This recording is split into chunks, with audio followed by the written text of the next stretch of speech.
자, 오늘 디모데후서 3장 15절로 17절 말씀을 제가 봉독하겠습니다. 디모데후서 3장 15절로 17절까지 말씀을 같이 읽으면 좋겠습니다. 너무 유명한 말씀이고 암송하는 구절이라 함께 마음으로 새기는 의미로 같이 읽겠습니다. 346페이지 346면 디모데후서 3장 15절로 17절까지 함께 읽겠습니다. 또 어려서부터 성경을 알았나니 성경은 능히 너로 하여금 그리스도 예수 안에 있는 믿음으로 말미암아 구원에 이르는 지혜가 있게 하느니라. 모든 성경은 하나님의 감동으로 된 것으로 교훈과 책망과 바르게 함과 의로 교육하기에 유익하니 이는 하나님의 사람으로 온전하게 하며 모든 선한 일을 행할 능력을 갖추게 하려 함이라. 아멘. 언젠가 한번 말씀을 드렸지만 서기 64년 7월 딱 이 무렵에 로마에 화재가 일어났습니다. 제가 한번 쭉 찾아보니까 토요일 밤이네요. 토요일 밤에 로마에 큰 전차 경기장이 있었습니다. 그 전차 경기장 바로 부근에 있는 어떤 분은 상점이라고 하고 어떤 부분은 연극장이라고 하고 어떤 분은 또 다른 곳이라고 하는데, 아무튼 그 거대한 전차 경기장 바로 옆에 있는 상가는 분명히 보입니다. 거기 작은 불길 하나가 일어나가지고 그날 밤에 불이 나서 장장 한 9일, 10일 정도 로마의 3분의 1을 잿더미로 만들었습니다. 그 당시 로마가 14개 관구, 14개 구가 있었는데 그 중에 4개만 온전히 살아남았고 나머지 10교구가 전소되거나 불에 탔다. 희생자는 통계가 정확하지 않아서 2000년 전이니까 그 당시 로마의 거주 인구가 200만 명이라고 하는 분도 있고 저는 200만 명까지 되겠나 생각이 좀 드는데 100만 명이라고 하는 분도 있고, 그러나 100만 명이든 200만 명이든 아무튼 지금 우리나라에도 100만 명, 200만 명 되는 시가 몇 개 없으니까 2000년 전에 어마어마한 숫자, 그리고 로마가 그렇게 크지 않아요. 그래서 많은 사람들이 모여 살기 때문에 인슐라라고 하는, 말하자면 요새로 치면 아파트를 지어서, 물론 엘리베이터 이런 건 없지만 다닥다닥 붙은 아파트를 많이 지어가지고 불이 나면 굉장히 취약한 구조였어요. 간간히 불이 났는데 64년에 일어난 이 로마 대화재는 정말 큰 불이었습니다. 로마 14개의 교구 가운데 10개의 교구에 큰 피해를 입히고 사상자를 어떤 분은 수만 명이라고 어떤 분은 수백 명이라고 하고 잘 모르겠어요. 아무튼 엄청난 피해가 일어났습니다. 그 이튿날이 주일이잖아요. 불길이 번지는 와중에 그 이튿날 본격적으로 화재가 막 번져갔기 때문에 그리스도인들은 모여서 예배를 드렸겠죠. 아마 그것 때문에 더 미움을 받았을 것 같은데, 그 당시에 네로 황제인데, 네로 황제는 꿈이 황금 궁전을 지으려고 하는 게 꿈이었는데 그걸 로마의 원로원이 반대를 해서 못 지었어요. 그래서 반대를 해서 자기 짓고 싶은 황금 궁전을 못 짓게 하기 때문에 네로 황제가 불을 놨다, 그런 소문이 막 일어났죠. 또 불타는 로마를 보면서 악기를 연주하며 노래를 불렀다는 소문이 떠돌았는데 이건 좀 낭설인 것 같아요. 오랜 세월 동안 거의 2000년 동안 이 이야기를 해왔는데 사람들이, 사실 정확한 팩트는 그때 여름이니까 네로는 별장에가 있었어요. 멀리 떨어진 별장에. 불이 났다는 소식을 듣고 급히 왔죠. 그러니 네로가 불을 질렀거나 불타는 로마를 바라보면서 막 하프를 연주하면서 노래를 불렀다는 건 좀 낭설인 것 같아요. 자, 아무튼 근데 로마가 이렇게 화재가 나고 큰 피해가 나서 민심이 흉흉했습니다. 네로 황제를 향해 막 사람들이 비판하고 항의를 하니까 네로가 큰 결단을 내려서 이 책임을 그리스도인들에게 전가를 해버렸습니다. 타키투스라고 하는 당대 역사가가 기록을 남겨놔서 알아요. 네로가 이렇게 선포했대요. 시리우스 별이 뜨는 날 거대한 악의 도시가 멸망하리라 라고 하는 자기들의 예언에 따라 기독교도가 고의로 불을 질렀다. 그리스도인들에게 책임을 전가한 거죠. 이 말의 진위 여부는 알 수 없지만 정말 네로가 그렇게 했는지, 아무튼 대화재 사건으로 말미암아 그리스도인들에 대한 첫 번째 대박해가 일어난 것은 분명한 사실입니다. 그래서 이후로 몇 년 동안 그리스도인들에게 화형과 십자가형과 맹수형이, 네로가 68년에 비참하게 죽습니다. 64년에 화재가 일어나고 68년에 네로가 죽어요. 그 사이에 기독교인에 대한 아주 잔혹한 박해가 몇 년 동안 자행된 것은 사실입니다. 베드로도 이 기간에 순교했는데 언제 죽었는지 잘 몰라요. 바울도 이 기간에 순교했는데 이렇게 좀 따져보니까 베드로가 먼저 죽은 것 같아요. 베드로는 아까 말씀드린 그 전차 경기장, 로마 황제들이 막 신전처럼 여기던 거기서 공개적으로 십자가형을 받은 것 같고, 바울은 로마 시 외곽 지역으로 끌려나가서 참수형을 당한 것 같고, 그래서 바울은 아마 로마 감옥에 갇혀 있었을 텐데 베드로가 사망했다는 소식을 들었을 거예요. 그 안에서 어떤 마음이 들었을까? 바울하고 베드로는 굉장히 특별한 사이입니다. 베드로가 순교했다는 소식을 듣고 바울은 이제 내 차례구나, 그렇게 생각하지 않았을까? 그래서 조금 있다가 바울도 순교를 합니다. 재미있는 것은 천주교는 그 성인들의 그 탄생일, 죽음일 이런 걸 막 축일로 만들어 놨잖아요. 언제 죽었는지는 정확하게 몰라요. 그런데 바울하고 베드로의 죽음 날을 똑같은 날로 여기고 같은 날 바울과 베드로의 죽음을 같이 기념합니다. 아무튼 베드로와 바울도 이 기간에 순교했습니다. 그렇게 바울이 죽기 일보 직전에 로마에서 남긴 책이 바로 디모데 후서입니다. 이 디모데 후서의 특징을 몇 가지 먼저 소개를 해드리고, 오늘 본문은 너무 잘 아시는 내용이고 성경에 관해서 많이 얘기했으니까 디모데후서의 전체적으로 제가 오늘 한번 다뤄보겠습니다. 디모데후서의 특징이 몇 가지 있는데, 첫 번째 특징은 마지막 서신이라는 특징입니다. 말씀드렸지만은, 그래서 디모데후서를 바울의 유언서라고도 부른다고 말씀을 드렸죠. 본문에도 그런 흔적이 많이 드러납니다. 2장 9절을 보시면은 내가 죄인과 같이 매이는 데까지 고난을 받았으나, 지금 이제 잡혀 있다는 거죠.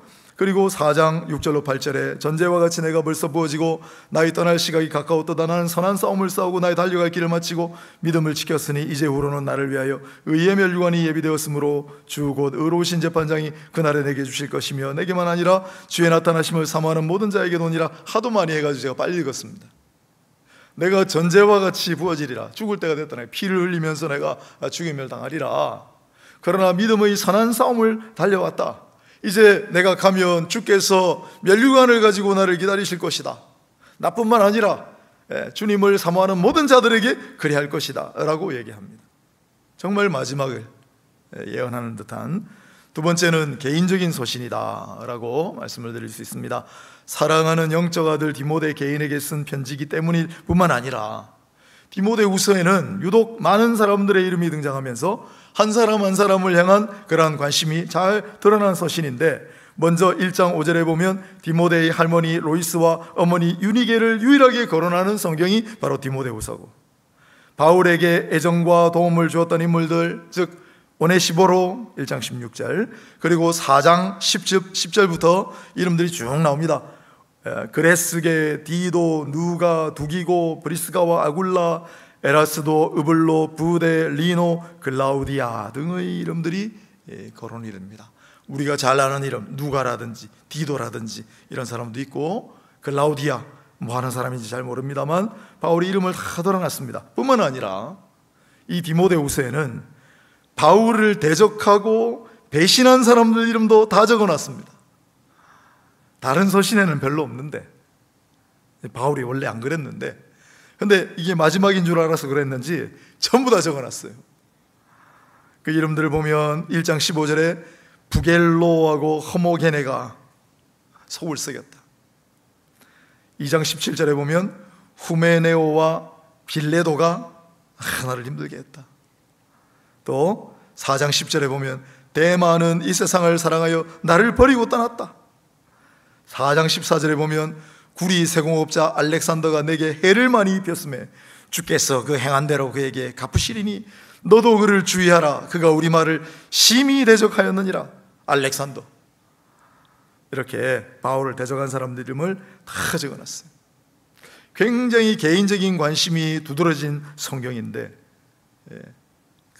가장 개인적인 것이 가장 세계적인 것이다 언젠가 말씀드린 것 같은데, 디모데후서는 이렇게 개인적인 서신으로 출발했지만 세계적인 성경이 됐고, 로마에서 보낸 마지막 편지가 아니라 영원히 거룩한 성경이 되었습니다. 세 번째로 복음적 서신이다 라고 말씀드렸잖아요. 디모데후서는 마지막으로 쓴 유언인데, 마지막 공식 기록인데, 여기서도 바울은 철저하게 복음적 시각과 복음적 사고와 복음적 태도를 유지합니다. 복음이 나오는 대목을 한번 보십시오. 1장 8절.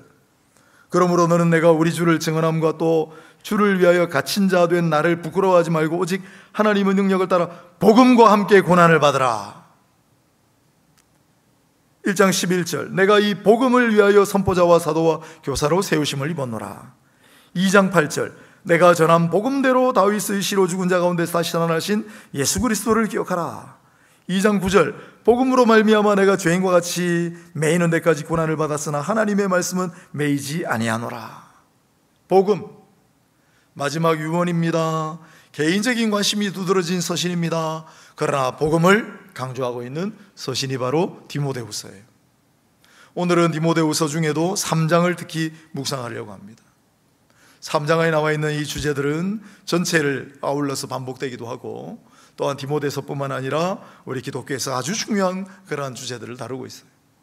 오늘 3장 15절부터 읽었습니다마는 먼저 우리가 묵상할 주제는 경건입니다. 많이 말씀드렸습니다. 특히 5절, 너무 유명한 구절이죠. 5절을 한번 보십시오. 3장 5절입니다. 경건의 모양은 있으나 경건의 능력은 부인하는 이 같은 자들에게서 네가 돌아서라. 본문은 말세의 현상에 대한 설명으로 시작합니다. 3장 1절에 보면 말세에 고통하는 때가 이르러 사람들이 자기를 사랑하고 돈을 사랑하고 자랑하고 교만하고 비방하고 부모를 거역하고 감사할 줄 모르고 거룩하지 않고 무정하고 원통함을 풀지 않고 모함하고 절제하지 못하고 사납고 선한 것을 좋아하지 아니하고 배신하고 조급하고 자만하고 쾌락을 사랑하기를 하나님 사랑하는 것보다 더하다. 말세의 여러 가지 현상들에 대한 설명으로 시작합니다. 그때 신자들 중에도 경건의 모양만 있고 경건의 능력이 없는 자들이 속출할 것이다. 시대가 이렇기 때문에 거기 휩쓸려 살아가다 보니까 신자들도 경건의 모양은 있는 것 같은데 경건의 능력이 없는 자들이 속출할 것이다. 경건이 뭡니까? 경건은 정말 허다하게 말씀을 드렸는데, 경건은 한마디로 하나님만 사랑하고 하나님을 경외하고 하나님과 함께하기를 바라는 마음과 하나님과 함께하기를 힘쓰는 태도와 실천을 의미합니다. 하나님을 사랑하고 하나님을 경외하고 하나님하고 가까이 있는 것을 그 무엇보다도 좋아하고, 그래서 하나님과 함께하기를 애쓰고 생각하고 그렇게 태도를 취하고 실천하고 하는 것을 경건이라고 합니다. 또한 경건에는 개인적인 경건과 사회적인 경건이 있습니다. 야고보서에 있지요. 가난한 자들을 잘 돌봐주라. 왜? 하나님께서 그것을 기뻐하시기 때문에. 하나님의 관심사라 그렇습니다. 개인적인 경건과 사회적인 경건이 있고 내적 경건과 외적 경건이 있습니다. 그러나 본문에서 더 중요한 구별이 나옵니다. 경건의 모양과 경건의 능력입니다. 경건의 모양은 있는데 경건의 능력은 없는 자들, 다시 말씀드리면 경건한 것 같은데 실제로 경건의 속이 없는 그런 사람들은 고난과 박해가 닥치자 예수와 바울을 배신하고 결국 떠났습니다. 디모데후서에 계속 등장하는 앞서 언급했던 부겔레오와 호모게네, 후메네오와 빌레도, 데마와 알렉산더 같은 자들입니다. 하지만 경건의 모양도 있고 경건의 능력이 있는 자들도 있습니다. 그런 사람들은 어떻게 되느냐? 이 말세지 말에 2장 2절에 보면 예수의 증인이 됩니다. 그런 사람들은 2장 3절에 그리스도의 좋은 병사가 됩니다. 2장 15절에 보니까 부끄러울 것이 없는 일꾼으로 인정된 자가 되고, 3장 10절에 보면 17절에 오늘 본문에 하나님의 사람으로 온전하게 하며 모든 선한 일을 행할 능력을 갖춘 자들이 됩니다. 경건의 모양도 갖추고 경건의 능력도 있는 자들은 이렇게 예수의 증인으로, 그리스도의 선한 병사로, 일꾼으로, 선한 능력을 가진 사람으로 살아가게 된다는 거예요. 하나님께 영광 돌리면서 앞서 역시 언급했습니다마는 존중하는 의미에서 한 번 더 소개하겠습니다. 디모데의 할머니 로이스와 디모데의 어머니 유니게, 바울의 선한 동역자들이었던 오네시보로, 그레스게, 디도, 누가, 두기고, 브리스가와 아굴라, 에라스도, 으블로, 두데, 리노, 글라우디아, 이 사람들은 경건의 모양도 있고 경건의 능력도 있는 분들이었죠. 경건은 예나 지금이나 정말 중요한 덕목입니다. 이 성경에만 경건이 나오는 게 아니고 이 당시 로마인들은 경건을 굉장히 중요한 덕목으로 여겼습니다. 지도자를 뽑을 때 이 사람이 경건한가? 그게 중요한 기준이었어요. 그때 경건은 뭐겠습니까? 신에게 경건한 거. 로마는 다신 사회였죠. 로마 사람들이 모시는 신, 황제 신을 포함하여 신에게 경건한가? 또 로마 제국에 경건한 태도를 취하는가? 로마 제국을 사랑하고 로마 제국에 헌신할 마음이 있는가? 그게 경건이었거든요. 로마의 시대의 경건이 굉장히 중요한 덕목이었어요. 아니, 우상을 섬기고 로마 제국, 세상 나라를 섬기는데도 그토록 경건을 강조했다면, 참된 신인 하나님을 섬기고 참된 하나님 나라를 섬겨야 하는 데는 더 경건해야 되지 않겠습니까? 로마인들이 그렇게 애지중지하던 그 로마의 경건보다는 더 나아야 되지 않겠습니까? 그게 경건이에요. 그래서 바울은 경건의 모양도 갖추고 경건의 능력도 있는 자들이 되라고 디모데를 통해 신신당부하는 거예요. 우리를 돌아봅니다. 이 경건은 이때나 지금이나 중요한 덕목이기 때문에 유감스럽습니다마는 경건의 모양도 없고 경건의 능력도 없는 자들이 있습니다. 적어도 최소한 그런 그리스도인은 되지 말아야 합니다. 경건의 모양은 있는 것 같은데 경건의 능력은 없는 자들도 있습니다. 솔직하게 말씀드리면 많은 그리스도인들이 이런 상태로 신앙생활을 하고 있다고 판단합니다. 경건의 모양은 있는 것 같은데 경건의 능력은 없는, 안타까운 일이죠. 하지만 경건의 모양도 있고 경건의 능력도 있는 신자들도 있습니다. 사랑하는 여러분, 들어보시고 부디 그런 분들을 본받으시기를 바랍니다. 나도 그런 그리스도인이 되어야 되겠다 결단하시기 바랍니다. 성경 속 인물도 괜찮습니다. 그래서 제가 성경 속 인물들 많이 이야기하잖아요. 역사 속 인물도 괜찮습니다. 제가 손양원 목사님이라든지 우리 신앙의 선진들 많이 이야기하잖아요. 그런 분들을 모델로 삼으셔서 본받으시길 바라고, 우리 주변에도 훌륭한 그리스도인들이 많이 계십니다. 부디 경건의 모양도 갖추고 경건의 능력도 있는 그러한 권속들이 되시기를 바랍니다. 두 번째로 묵상할 주제는 고난입니다. 고난. 우리 고난을 이야기하면 보통 베드로서를 떠올리지만 디모데서도 못지않게 고난을 많이 강조해요. 이 디모데, 특히 후서를 통해 사도 바울이 영적 아들인 디모데에게 고난에 관해 뭐라고 이야기하는지를 한번 보겠습니다. 11절을 보십시오. 박해를 받음과 고난과 또한 안디옥과 이고니온과 루스드라에서 당한 일과 어떠한 박해를 받은 것을 네가 과연 보고 알았거니와. 자, 아무리 읽어도 국어적인 관점에서 볼 때 좀 매끄럽지 않은 번역이고 조금 잘 되지 않은 문장 같지만은 아무튼 뜻은 통하니까 바울은 디모데에게 이렇게 얘기합니다. 내가 얼마나 고난을 많이 받았는지 네가 직접 보았으니 잘 알지 않느냐. 이렇게 말했지만은 그러나 조금도 부끄럽지 않다고 했습니다. 이로 말미암아 내가 또 이 고난을 받되 부끄러워하지 아니함은 1장 12절에 있어요. 내가 정말 고난을 많이 받았지만은 나는 전혀 부끄럽지 않다. 조금도 부끄럽지 않다. 한 번만 그러지도 않았습니다. 1장 8절에 보면 그래서 디모데에게 너도 나를 부끄러워하지 말고 하나님의 능력을 따라 복음과 함께 고난을 받으라. 디모데에 이렇게 얘기해요. 디모데야, 내가 얼마나 많이 고난받았는지 너 다 봐서 알지 않느냐? 누구보다 잘 알지 않느냐? 그러나 나는 하나도 부끄럽지 않다. 그러니 너도 나를 부끄러워하지 말고 더 나아가 너도 복음과 함께 고난을 받아라.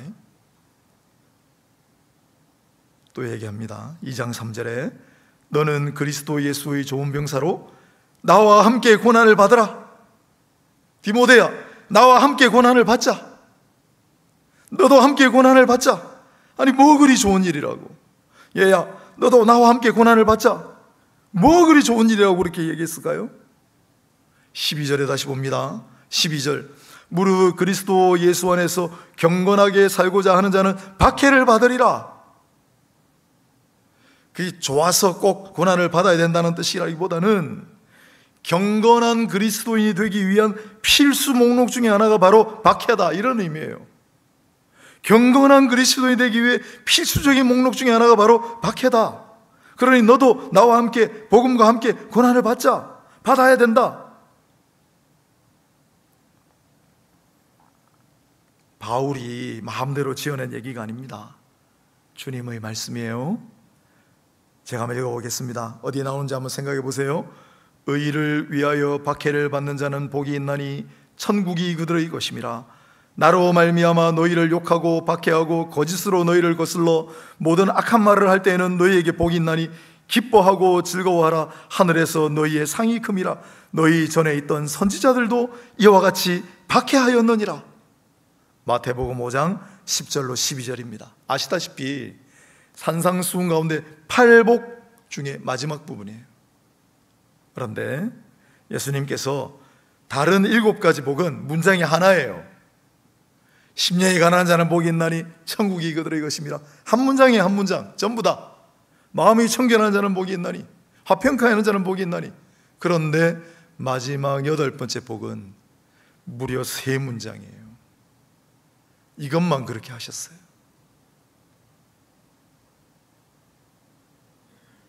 의를 위하여 박해를 받는 자 복이 있다. 천국이 그들의 것일 뿐만 아니라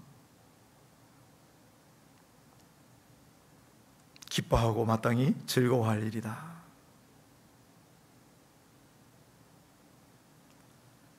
혹시 힘드신 순간이 있습니까? 고난을 받는다고 생각하십니까? 핍박이 심하다고 느끼십니까? 이 말씀들을 기억하십시오. 내가 고난을 많이 받았지만은 하나도 부끄럽지 않다. 될 수 있는 대로 당신도 함께 고난을 받읍시다. 고난은 주를 위하여, 의를 위하여 박해를 받는 것은 경건한 그리스도인을 위한 필수 덕목입니다. 주님이 복이 있다고 말씀합니다. 천국이 그런 자의 것이라고 말씀하시고, 그러니 기뻐하고 즐거워할 일이다. 그게 8번째 복이다. 마지막 3번째로 묵상할 주제는 성경입니다. 오늘 본문 디모데후서는 바로 이 3장 15절로 17절을 통해 성경을 바이블이라고 하잖아요. 바이블, 영어이기도 하고 원래 원어도 비블, 바이블 중의 바이블, 성경 중의 성경이라고 불리는 구절이 등장하죠. 그게 바로 3장 16절로 17절이죠. 모든 성경은 하나님의 감동으로 된 것으로 교훈과 책망과 바르게 함과 의로 교육하기 유익하니 이는 하나님의 사람을 온전하게 하며 모든 선한 일을 행할 능력을 갖추게 하려 함이라. 디모데후서에는 성경에 관한 이 말씀만 나오는 것이 아니라 성경이라고는 되어 있지 않지만 똑같은 말, 진리 또는 말씀이라는 이름으로 많이 등장합니다. 디모데후서는 성경을 강조합니다. 2장 9절을 보십시오. 내가 죄인과 같이 매였으나 하나님의 말씀은 매이지 아니하니라. 사람들이 나를 묶을 수는 있어도 하나님의 말씀을 묶을 수는 없다. 나를 가둘 수는 있어도 하나님의 말씀은 절대 가둘 수 없다. 2장 15절, 너는 진리의 말씀을 옳게 분별하며 부끄러울 것이 없는 일꾼으로 인정된 자로 자신을 하나님 앞에 드리기를 힘쓰라.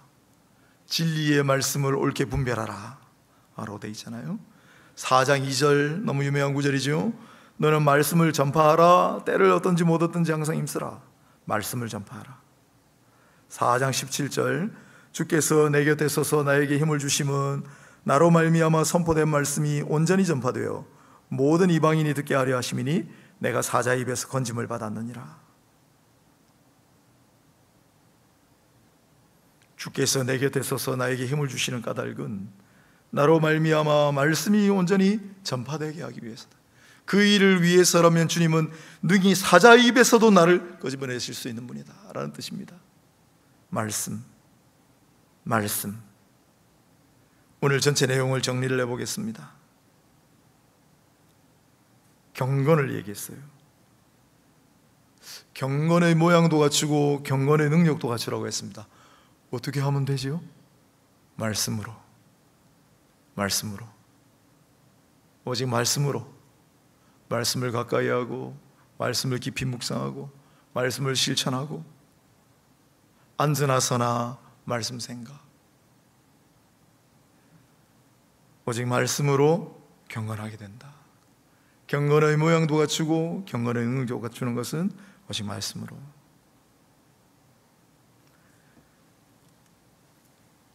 고난 가운데 있다고 했습니다.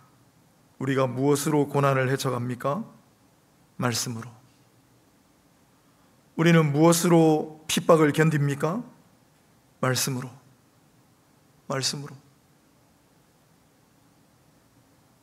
우리는 무엇으로 온전해집니까? 말씀으로. 오늘 본문에 있잖아요. 온전하게 하며 말씀으로. 우리를 성숙시키고 성장시키는 것은 무엇입니까? 말씀. 우리가 의지해야 할 것은 무엇입니까? 오직 말씀. 우리가 전해야 할 것은 무엇입니까? 말씀. 오직 말씀. 오늘 우리가 함께 묵상한 내용을 전체적으로 정리를 해드리겠습니다. 디모데후서는 어떤 성경인가? 디모데후서는 마지막 서신입니다. 유언서입니다. 개인적인 서신입니다. 의외로 이례적으로 바울은 많은 사람들의 이름을 거론하고 있습니다. 그리고 복음적인 서신입니다. 전체 내용을 통해 복음을 강조합니다. 오늘 3장은 그 중에서도 중요한데 성경이 나오기 때문에. 그러나 먼저 경건을 얘기합니다. 경건이 무엇인가? 하나님 친양성, 하나님에게 가까이 감, 하나님과 교제함, 안전하 세나 주님 생각. 그 경건입니다. 로마 사람들도 경건을 정말 중요하게 여겼다고 그랬습니다. 그들이 섬기는 신에 대한 경건, 로마 제국에 대한 경건. 우리가 섬기는 참 하나님, 하나님의 나라, 교회에 대한 경건, 또한 말씀에 대한 경건. 경건의 모양도 갖추고 경건의 능력도 있는 그런 분들이 되십사 축복을 해드렸습니다. 두 번째로 고난. 바울은 디모데에게 이렇게 얘기합니다. 나 고난을 많이 받았지만 조금도 부끄럽지 않다. 너도 나를 부끄럽게 여기지 말라. 그리고 더 나아가 너도 함께 고난을 받자.